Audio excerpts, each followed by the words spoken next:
Perang Jawa atau yang disebut juga dengan Perang Diponegoro adalah salah satu peristiwa yang paling fenomenal dalam rangkaian historis negara Indonesia karena menjadi bukti nyata perjuangan bangsa kita untuk lepas dari penjajahan dan cengkraman bangsa asing, khususnya di sini ada Belanda. Assalamualaikum warahmatullahi wabarakatuh. Saya Rasa Arifadina dari kelas 11D ingin menjelaskan tentang Perang Jawa yang dipimpin oleh Pangeran Diponegoro. Pada awal abad ke-19, hubungan antara Kesultanan Yogyakarta dan pemerintahan kolonial Belanda mulai retak.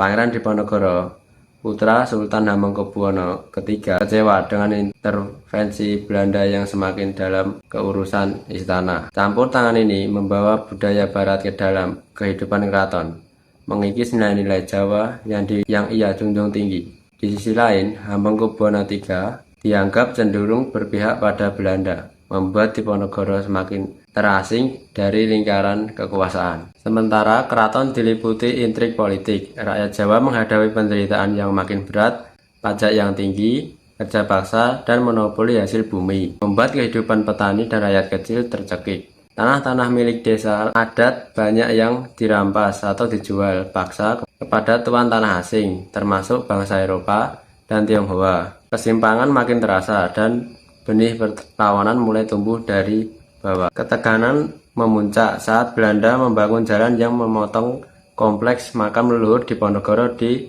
Tegalrejo. Bagi Diponegoro, ini bukan sekedar pelanggaran fisik, melainkan penghinaan terhadap kehormatan keluarga dan adat Jawa. Ia pun memilih meninggalkan istana, lalu mulai menghimpun kekuatan dari kalangan ulama, petani, hingga bangsawan.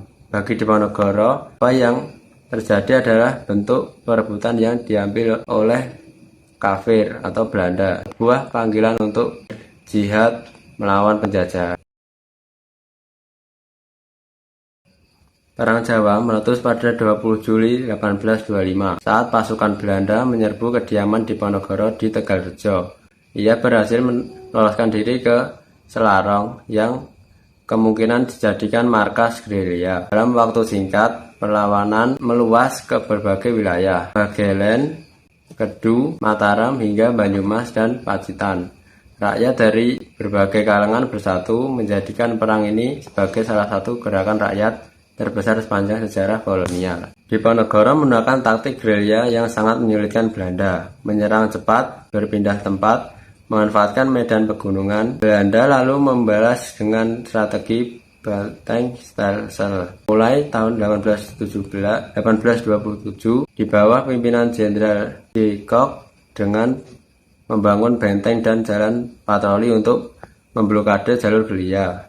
Hingga akhir 1829, lebih dari 250 benteng kecil dibangun di seluruh Jawa Tengah. Memasuki tahun 1829, kekuatan Diponegoro mulai melemah. Banyak pemimpin lokal ditangkap atau menyerah, termasuk Kiai Maja, pemimpin spiritual, dan Sentot Ali Basya, panglima utama.